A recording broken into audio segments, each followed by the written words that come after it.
Mike has started recording. Seth, you're up. Hi, everyone. Welcome to osquery Office Hours on this December 8th.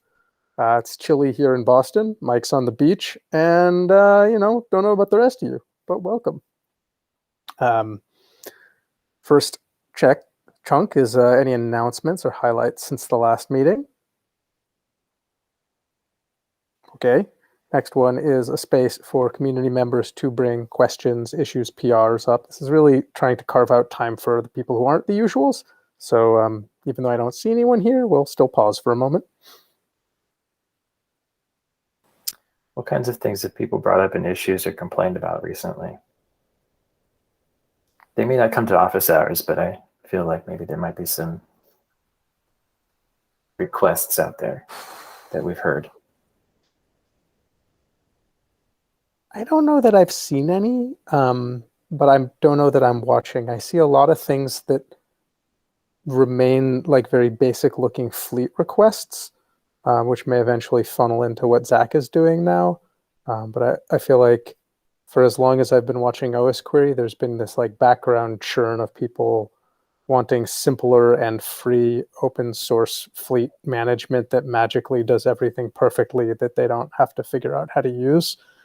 And like you see this in the endless stream of like, how do I send JSON to Fleet? And like, it didn't just work out of the box. And I don't know that that's somewhere that we as a project can pick up, because I feel like osquery is really a piece of a whole. Maybe deployment guides are not good enough. Deployment guides are all for osquery, not for the fleet management portion. Like osquery is only half of what you really need to use it as a product. Yeah, maybe deployment guides Well, should point to some of that. And fleet management is only another half of something that's like 1.5 total. Because I think the third half is figuring out what to actually do once you've got osquery deployed and you've got osquery talking to your fleet manager. There's still missing pieces there. And I guess I would say that we're working on our documentation to make it better, and hopefully more folks will be able to at least get through those first parts, and then we can kind of move on to tackling the what do I do with this aspect. And I think that what do I do with this from a high level is something that the osquery projects and community could certainly address more, in my eyes. And then, how do I actually achieve that is maybe something more for like, us as an open source fleet manager, or, us being Fleet as an open source fleet manager for osquery, helping people understand how to actually achieve that. I would agree with that. I think you're right. I think we could probably do more to help answer the question of what is osquery and what is the ecosystem that osquery fits into, and kind of highlighting the bits that are not osquery. It will be also interesting to know what the user sees first when, I don't know, he's searching for osquery, in the sense that is he coming directly to the Slack, he is going to the website, he is looking directly on the wiki, because we can have, I think, maybe kind of on all those places, high-level overview of what an ideal setup is, showing that osquery is not always the only piece in the picture. It can be in some specific cases, but yeah, as you were saying, most of the time is not.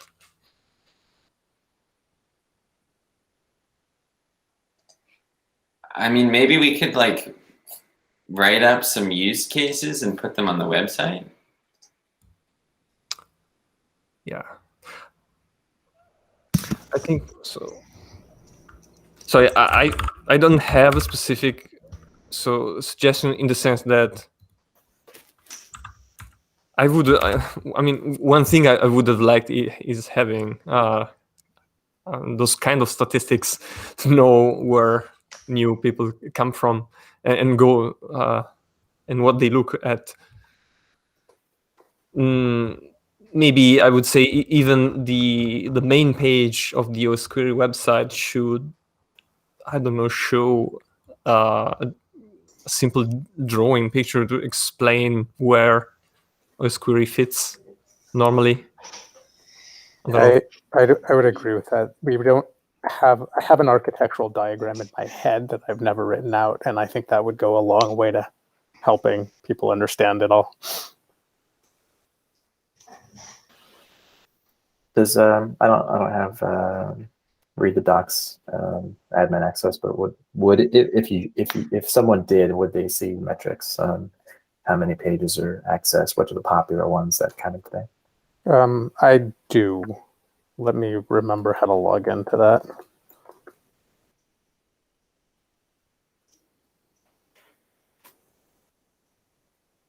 And were you going to say something?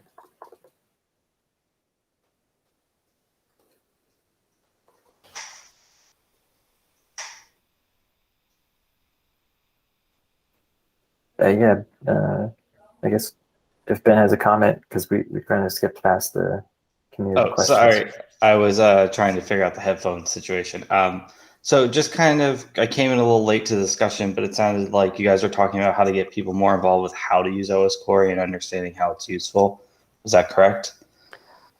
I'd say, Mike asked if there were any questions we frequently saw come up, and the one that I always see come up is kind of just general confusion about what osquery is and how it fits into a larger ecosystem.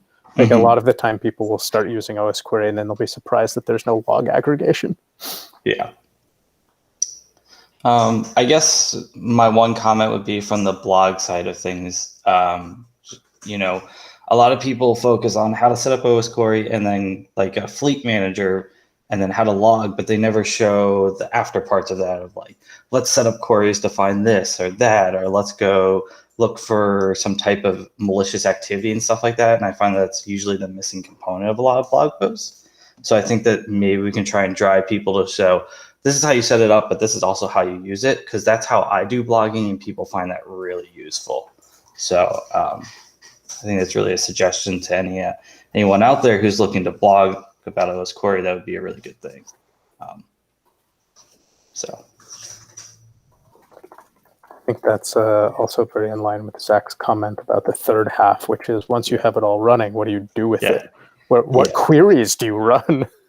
So I actually have it coming down the pipeline the next couple of months. I did a red team exercise, and then I'll be using osquery to actually hunt that red team exercise. So that'll kind of be that third component, but we're a couple months off from me actually finalizing that. But I think that'll be a good resource, hopefully, to get things started.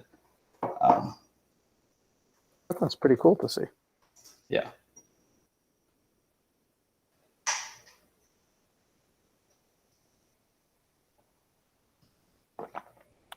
Okay, Mike, I do see a little bit of analytics on Read the Docs.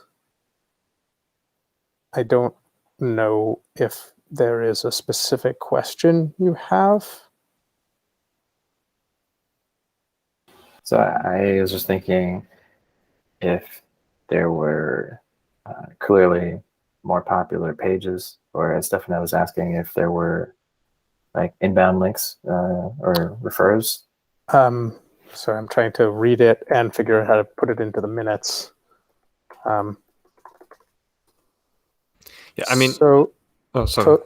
In terms of general page analytics, the traffic analytics looks pretty boring. Index.html has most of the hits, and then things like deployment, configuration, installation. So that's kind of what I'd expect. That doesn't seem very remarkable to me. Search analytics says that there are no data. Well, the piece that we do know is right in line with what we thought, which is people want to know how to deploy. But I mean, not necessarily want to know how to deploy, but like anytime I'm trying to remember some bit of configuration syntax, I Google it and get the osquery docs and look at the deployment docs. So like they're the reference. Yeah, like Google might be doing a little bit of personalization if they keep sending us to osquery, because we come from there, so therefore they send us back there. But I see it often when I'm Googling like an API, system API, and the top result is the osquery code base. And I'm like, no, I want to know how other people do it. So Mike, can you clarify when you say like deployment, are you talking about like using something like Chef, Puppet, or Ansible to do it? Are you talking just specifically osquery configs? Generally. So putting it on the hosts is what those tools accomplish, but also connecting it into your larger infrastructure. And you might even call it post-deployment, but what do you query to achieve your goals? Given what are your goals, since not everyone has the same goals. But people it seems like people are always coming to the Slack with deployment-related things, and I wonder if that portion of the documentation is where we ought to focus. I mean, we have a lot of good docs on building and stuff, but there's probably like 10 of us that need to have those docs, and then everyone else needs the deployment stuff. If I'm going to be cynical, this is because a lot of tools, especially security tools, get installed and then ignored. How does that relate to the osquery though? Because people show up to figure out how to install it and deploy it, and they don't show up to ask what to do with it because they don't care anymore. Oh, yeah. Or maybe they have such a hell of a time that they give up. I hope it's the first thing. More likely is, you have some compliance objective, which is, detect so-and-so, right? So you get a big burst of energy and demands and resources to figure out tooling to detect, root logins or whatever. You get all that deployed, and then you're like, cool, that checkbox is done. And you don't usually then go on to say, what else can I do with osquery?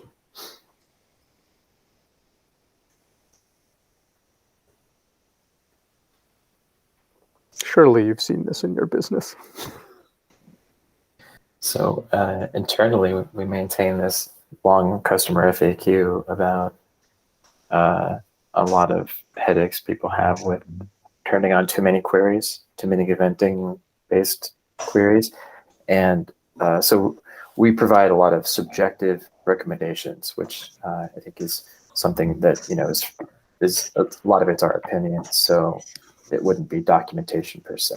But maybe some of the docs could have troubleshooting your performance as a theme. I'm not saying it's not there already. But anyway, we got onto this topic because the users didn't come to the office hours, and so we're trying to recall what they've asked in Slacks. So if I can offer one suggestion here, one idea maybe, because I just saw Zeek do it. They had like a Zeek day where the community can like submit a bunch of plugins for Zeek, and then they give away like Amazon gift cards or something like that. Maybe osquery could do something similar, and people could submit like query pack. So the best SRE query pack, the best security query pack, right? So you start adding additional queries like Facebook did when they first released the tool. Maybe that's one way to get community involvement, and maybe Carbon Black is doing that. I mean, on their site, they have a query exchange site, and they do have like best query awards prizes. Yeah, I think, but you need to be a Carbon Black customer, don't you, to access that? I think that So- site is, Okay. yeah, Okay. anybody. You I might don't- have to register for it, but I didn't have any trouble registering a while ago, I don't think. Okay. It's totally open as far as I know. I mean, you probably have to register to submit. I just linked it there.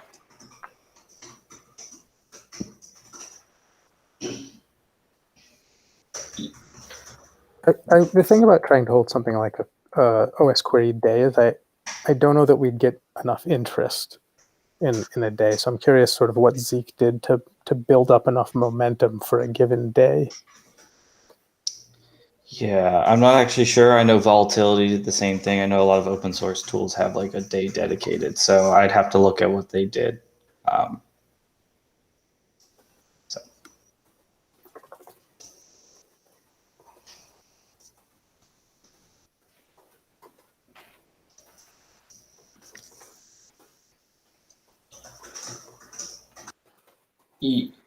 I mean, Uh, sorry. goes to No, just saying, in some sense, the QueryCon was one of those steps. Obviously, for other issues, we hadn't had it, but yeah,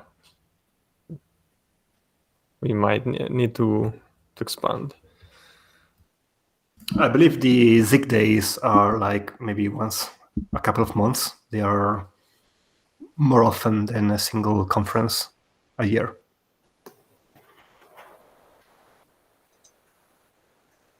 Does anyone have a sense of like the size of the Zeek user base relative to osquery? Size of the community?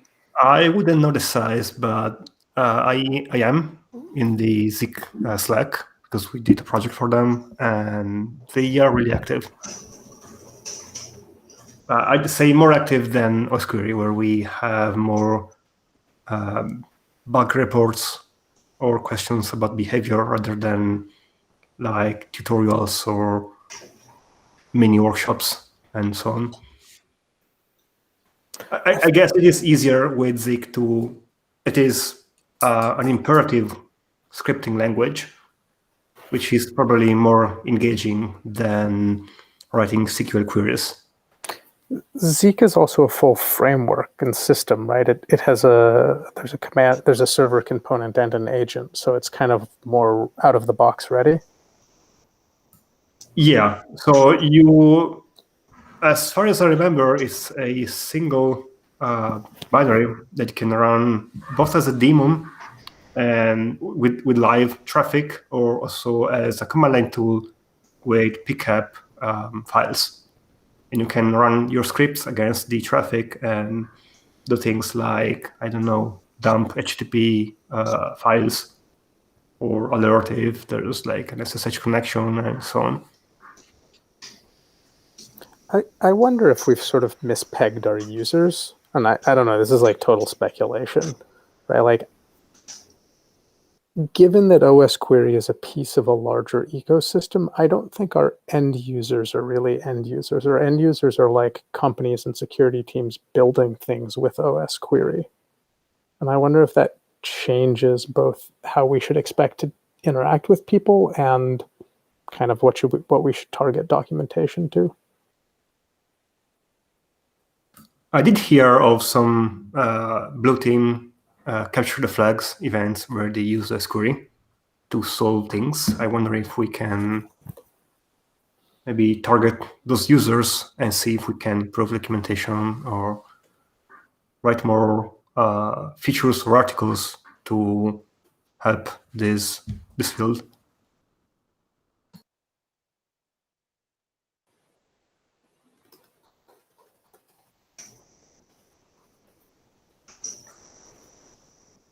Yeah, I actually came up with an idea a couple of weeks back about like using something like a fleet manager and then doing like a CTF with osquery where you'd have to run queries to find flags. And they get progressively harder and harder. So that might be a way to get people involved, maybe.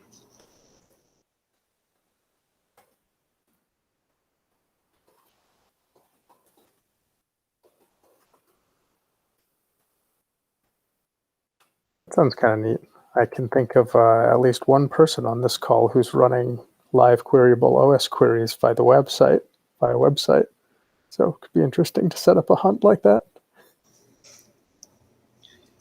Yeah, I mean, I'd love to do some more kind of educational content for osquery, and we could totally use what I've got there on osquery.live, I think is where it is, as a basis for doing that kind of stuff.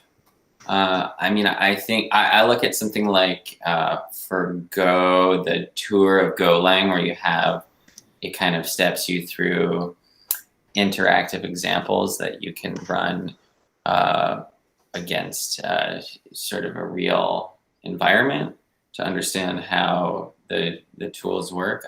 I sort of imagine we could do similar things potentially with an osquery kind of thing, but someone just needs to take the time to do it, which I've not got to. I think the idea of something like the Golang Tor would be really cool and probably a huge amount of effort to build.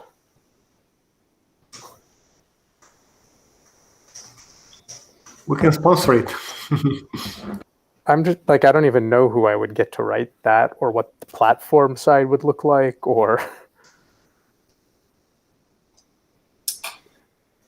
Yeah, I mean, I think the hardest part really would be if you want to be able to walk people through interesting scenarios, then you have to be able to make that osquery instance be running somewhere that the interesting scenario is available for it to detect.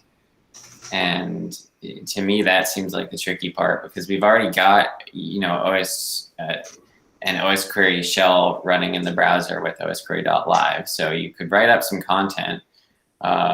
You could have it, you know, fill in some stuff in the shell for you and let people play with the shell and all of that. But really making good scenarios, I think, is going to be the huge investment of time.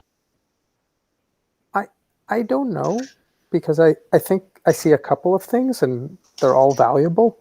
You know, if you think of if you think of the Golang Tor stuff, none of it's like really interesting or really hardcore Go engineering, right? It's basically just like, here's a for loop. You know, here's how you can iterate in for. Like here's these basic language things, and I think the thing that makes it so powerful is it's coupled with the Golang playground. And I could absolutely imagine trying to extend osquery live and documentation to be like, here's a basic select. You know, here's how you join, right? Or like, here's how you know, do any of these things. They're not necessarily a CTF hunt, but they're just really basic. And you could even imagine like a playground style thing. And I think split from that is at least what I think of when I hear what Ben described, is like a much more of a, here's a set of exercises that's like a CTF or a hunt, you know, where we've carefully set up some things and like, go nuts, have fun, try and find the answer to like question 4, right? And I feel like they may use similar osquery live infrastructure, but they fulfill different purposes, I think. They'd both be really cool. Well, I mean, if anyone wants to build this kind of stuff, I'd be happy to work with you on using what I built that's already there. And maybe it's something that we could try to use, or maybe we could hire someone as a contractor to do this and use some of the money in our account. Can't remember what that account's called. So we have money in Community Bridge, which is probably less than it looks like, or not less than it looks like. Excuse me. It's not going to be very much. Right. We don't run real fundraising, so. Right. Well, I mean, maybe I've always had the vision that you know, hopefully we'd raise enough money to hire people to do these things that will benefit the community, but that no one's necessarily motivated enough to do on their own, because you know, the osquery community is not a company like the way that Zeek is, right? So the incentives are a little bit different. Lots of us here in this call benefit from osquery's success, but in a little bit less of a direct way than it is with Zeek or something like that.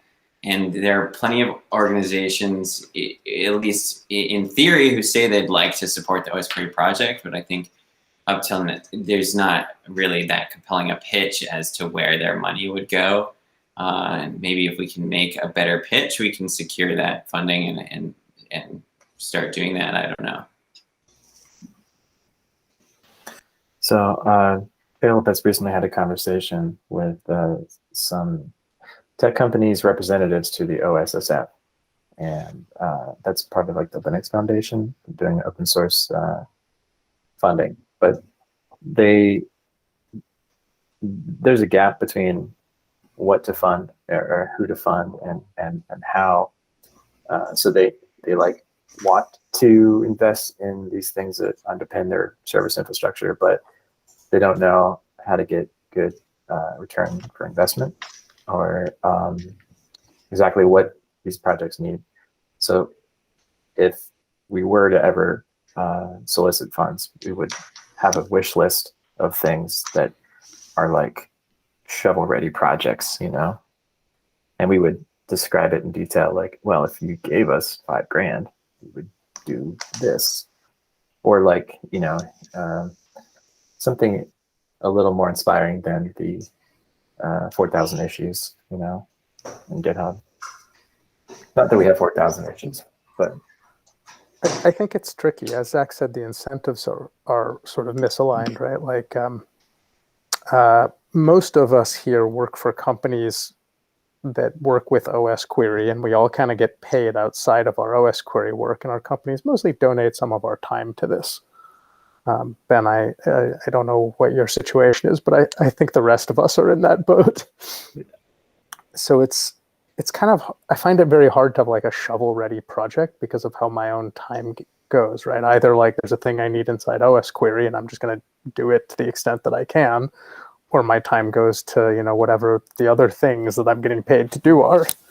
Yeah. So one potential that I'll kind of just leave out here, this past summer, I did a workshop at DEF CON for threat hunting. I did specifically on threat hunting and APT red team exercise that I did. So we were hunting it. I did it with Sysmon, but I could easily transfer that into osquery type stuff. And so what I found with people is that when you have this red team exercise, it provides a storyline. So it's not just random queries that you're running. There's actually like a story that you can follow, and people seem more engaged with that type of style. I know I might be able to kind of help you guys maybe provide that as an exercise or a workshop for the osquery community. I know it's very security related, but that's what I have to offer. So I don't know if that's of interest to anyone. So I think it sounds cool. I don't know what the right forum is, but I like if you announced it at office hours, like it would not succeed, and that would be disappointing. So I think it sounds great and want to have it succeed for whatever you do. So, but I can talk to you guys more about that offline. That was just one of the ideas. I thought maybe we could provide that as a workshop or something. Yeah, or in my eyes, especially in the year 2020 and the 2021 that we're about to be in soon, being able to present that kind of content in a like on-demand format online, potentially, I mean, I know I'm flocking my own stuff here again, but potentially using like the interactive shell available in osquery.live so that someone can just get right to something like that straight from their web browser and see osquery being used within those kind of interesting scenarios. It might be helpful, or it might be a nice way to do it. Of course, that doesn't address like the major use case of osquery, which would be like scheduling queries and acting on the results of scheduled queries. Mm-hmm. You could imagine having an interactive environment that had historic osquery data that had been funneled into it.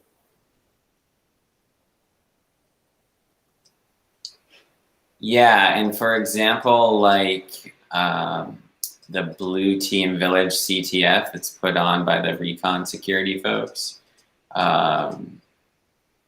Is that what they call it? Blue Team Village CTF? Yeah, whatever it is. right. Yep. You know, that one, they do have osquery historical logs. I think they're sitting in Graylog, and they've got like a live fleet server running. So you get both the historical context and the live context. However, I think that takes a whole team of people to run that CTF, and they're there like working their butts off live, making it work. And that's obviously not sustainable for this group of folks here.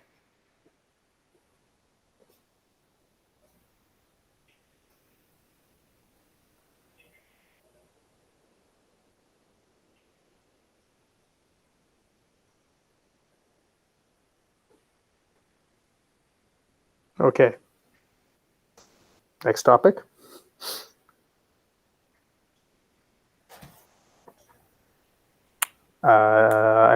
So I got a couple topics that I wrote down here. One of them, let's do them in the other order, actually. let's talk about Apple Silicon. So Collide has been running, Collide on behalf of both Collide and osquery has been running osquery and the Collide launcher on the Apple developer kits for several months now through Rosetta 2. Just about when Apple went to general availability, we started seeing crashes. These crashes are, I think, only in the launcher code. They're deep inside Rosetta. Rosetta 2 and Go do not appear to be friends right now. It works sometimes, and sometimes it crashes.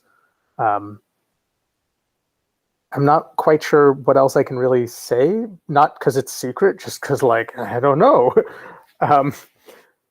You know, the things that I've seen right now are that Go calling C APIs seems more crashy than pure Go, than pure compiled Go, again, through Rosetta 2. I don't think I've seen osquery itself run into problems. And these crashes are kind of horrific because they're actually hangs, not crashes.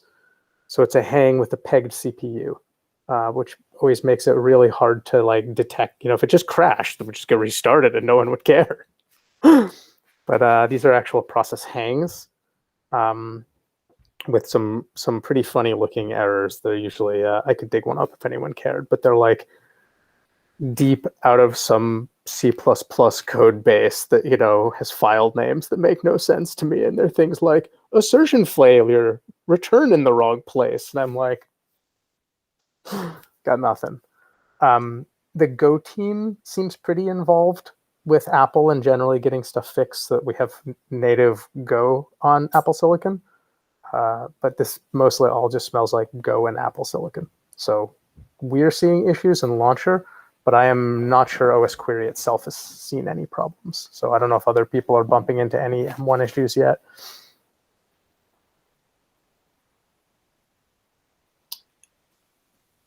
I don't think we managed to finally try out the Apple developer kit because due to well, COVID and offices and, you know. So yeah, I personally don't have much experience, and I don't think neither of us. The other thing people are going to run into is that Homebrew is still a mess. So if you want to compile, if you wanted to compile osquery, you either have to use a Rosetta toolchain, which isn't the end of the world, because like you could use Rosetta Homebrew, or you have to go through the getting Homebrew running in M1 land, which is still a bit of a mess. I was picking that up again this morning because I would love to get osquery over, but I didn't get very far yet. Do folks here have a sense for like how quickly organizations are moving towards Apple Silicon in their fleets? We have started seeing a couple of laptops show up with Apple Silicon. If I had to guess, I would guess that anyone buying a laptop today stands a 30% chance of buying an Apple Silicon one. They generally sound better. Like all the reviews are positive. The battery life is great. The CPU performance is great. Probably the biggest sticking point for engineers right now is that Docker doesn't work on them. And there are some routes to solving that. Maybe. There is also no virtualization yet, software. I think there is. Well, emulation, you can use QEMU. No, I think there's actual virtualization. So I know it is supported in the hardware, but last time I checked, there was no support in software yet. I have seen one software project go by claiming to do virtualization on M1s. Nice.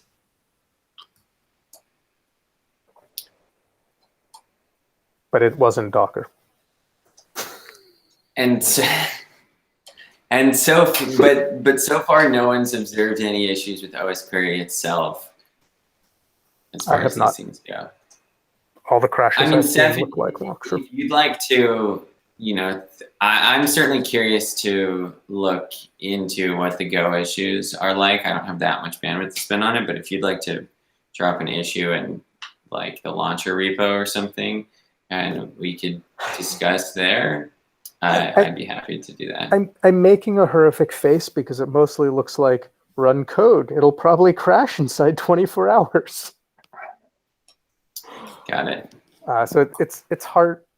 I'm kind of being hedgy, not because I'm trying to be secret, just because it's hard to get a good reproduce case. Like right now, what I'm doing is I just disabled all the queries that use the embedded C APIs inside the launcher database. Excuse me, inside the launcher code base, and that seems to be holding up. It still seems to crash sometimes, and I'm a little worried it's in the gRPC protocol, because that's, it's a little hard to pin down. I don't get stack traces, so all I really get is like the launcher debug logs, which then terminate in a crash. Brutal. Yeah. Thankfully, they're still rare, and I think we'll have a good answer on the Go side. I can build natively. I just have to use like beta Go stuff, because Go's not going to cut a release with official M1 support till February. So that's the sticking point there. Yeah, it's not as bad as I make it sound. There's still very little adoption yet, but an interesting note for all of us, I guess. I think osquery will eventually build an M1 platform version, and I think that probably we're going to ship a universal binary instead of 2 binaries, and that this will also double our binary size. So I don't know, that's a thing to think about, of like, do we actually just want to ship universal and ARM and x86, or do we want to only ship universal? Something to chew on. If when it loads, does it load the entire universal? Like, I'm thinking about memory footprint. I doubt it. Okay. So the way you make them, right, is you take a binary for every architecture you want to do, and then you use the lipo command to staple them together or squish them together, and then you get a new binary. You can also use the lipo command to split them apart again. I don't think people would object to the file system footprint so much as memory. I think memory's fine. File system's a little rough because it also translates to network bandwidth, but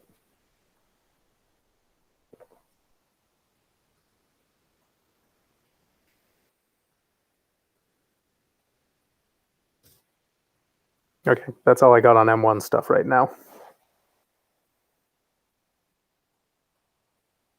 4.6.0. So last office hours, we thought maybe we should cut another release. I still think we should cut another release. It's always a good idea. So I went and I made a 4.7.0 milestone, and I moved everything that I didn't think anyone was touching to 4.7.0, leaving roughly, I think, a Windows bug that I didn't even look at, and the Windows users table work Mike's doing. So I would propose that when we're happy with the work Mike's doing and we merge that, we cut a 4.6.0. Sounds good to me. Will 4.6 include the eBPF tables? Yeah. Are they on master? They're in 4.1, aren't they? Okay. To rephrase that, whatever's on master plus Mike's work will get cut into 4.6.0. If anything else merges, that's cool. And if anyone wants to suggest we hold the release for something, I'm happy to hear it. So I'm sure people will find some bugs on BPF. So if there's anything you catch, we will fix it as soon as possible. One thing I know it doesn't work, which is not related to osquery, is the execv trace point on the latest Linux kernels is broken. It just doesn't work. And in some cases, the glibc uses this system call to start processes, which is unfortunate because we will miss the event. We didn't start working on a solution yet, but we could use kprobs just for this specific event.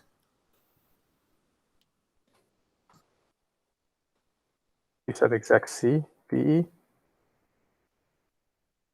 Yes, this one. Exactly at, yeah. Exactly, And yeah, you can thank you. easily reproduce this with perf or BCC BPF trace. And it's not an issue with BPF or osquery, but with the kernel. The BPF tables are all new tables, right? They're not replacing anything. Yes, new tables. And so then this bug does not impact existing functionality. It just makes the new tables less useful. Yeah. Great. I have no problem shipping that. Yeah, luckily it doesn't always impact the table depending on what gypsy is doing. So it's not as bad, but we would still like to fix it. Of course, I just mean if it doesn't break anything existing, then it's a step forward, and it's the best we can do.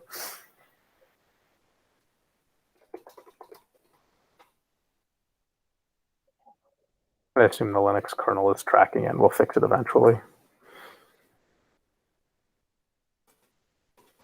So I didn't open a bug report about it yet, but I ended up speaking to one of the Linux perf tools maintainer who confirmed the bug.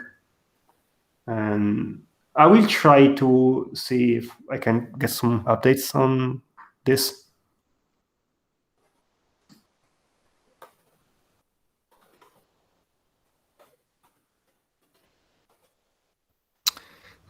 I have a couple of small comments on a couple of issues still open in the milestone. Well, the Windows crash one, the app crash one, which is osquery, I think, that crashes with an AMD CPU into AWS. It was related to a Windows event. It was inside the Windows event log publisher. I had to kind of reverse the stack trace. Maybe this is a question for Alessandro, but maybe that code changed, so it might not happen anymore. So we can close it until this is seen again.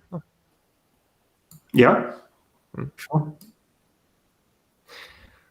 I would be happy to just close that saying this code has been heavily refactored. Does this still happen on current? Yeah. Do you want me to do that? Do you want to do it? Well, yeah, I can do it. No problem. I'm happy to do it. You know, I was asking. Yeah, no, I mean, I was asking if it sounded good for you all, the idea. But okay. Yeah. I'm happy to play bad cop. I'm happy to let you No, take no. credit for debugging, whichever No way. problem. No problem. I will Okay. close it. Right and close it. Also, yeah, sorry? I was going to say, I was just looking at whether there was anything else on here, but yeah, the second comment was on the packaging or deploying issue with RPM. So let me see. I put it there in the milestone mainly because it's not something. I mean, well, we could fix it. So there's a problem where the RPM package we build contains a line. The specification contains a line that it shouldn't contain. So when the RPM gets installed, tries to execute a script with a shell that should not be present at that time, etc., etc. So this is a bug coming from a recent version of CMake. So ideally, there are a couple of workarounds. The first one, the simple one, I think, is we should remember not to use CMake 3.18 or newer. Just use something below it. or to generate those RPM packages, or after generating them, there is a command where, well, I mean, you have to edit them manually and remove this line. And so currently, I recently did a PR to update our version of CMake, but I pinned it below that version for that reason. So if someone uses specifically 3.17.5, that issue should not be present. To leave a comment next to the pin. Sorry? Stick a comment next to the pin. Okay, yeah. Otherwise, like, next time we have to update it, we'll just update it, forget, and won't notice. Oh, I see. No, yeah. Actually, we can put some logic inside CMake itself and error out. So yeah. I know that I'm not going to remember any of this in like 3 months, and no, sure. Well, it was just for, I was telling it just for context for this specific release, but yeah, definitely a check until this has been fixed upstream is required. Yeah. So I think this is not a release blocker then, and we can actually probably even close this bug, because if you pin to CMake, although maybe we should leave it open until we stick a CMake check-in. So, okay, we can leave the bug around until we stick a CMake check-in, but it's probably not a release blocker because it sounds pinned.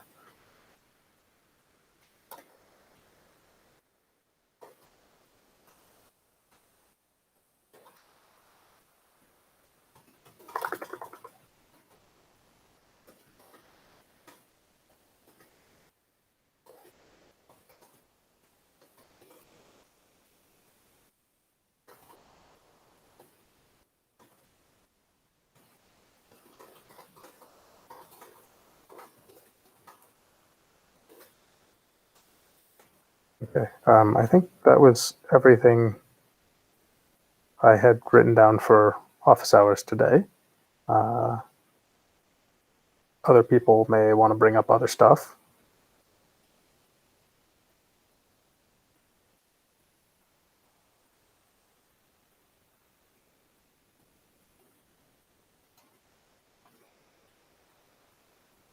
Okay. Anyone have any PRs they want to talk about? Oh, hey, Alessandro, do you want to finish your Chrome extensions thing before we cut 460, or? We can probably wait, so we have more room. Actually, one thing I wanted to do was making sure that it was still building osquery on ARM. I wanted to do this earlier, but something happened and I couldn't find the time to do it. But yeah, I will try to see if it works and maybe push a couple of fixes if it doesn't before the next release. Okay, and then I'm just sort of skimming over the recent PRs. There is all of the 1015 related, the macOS 1015 stuff. Yeah, I backburnered that just to do the Windows thing. Sharvel's been out sick, but I think he'll be back this week, and he'll help me pick up that stuff. I hope Charvel's feeling okay, and of the two, I think the Windows bug is more important. So I concur with your judgment. Should be done this afternoon. Tag me, I'll re-review it. Okay. Yeah, I think I resolved all your feedback specifically, but the UID thing, which is, I'm working on that.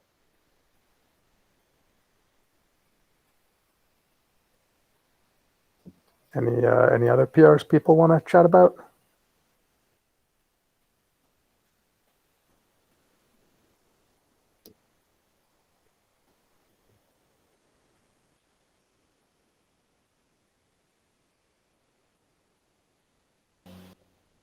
Guess we're good. I'll put this up on YouTube. Thank you all for your time and your efforts, and enjoy the rest of the day. Thank you. Bye. Thank you. Bye.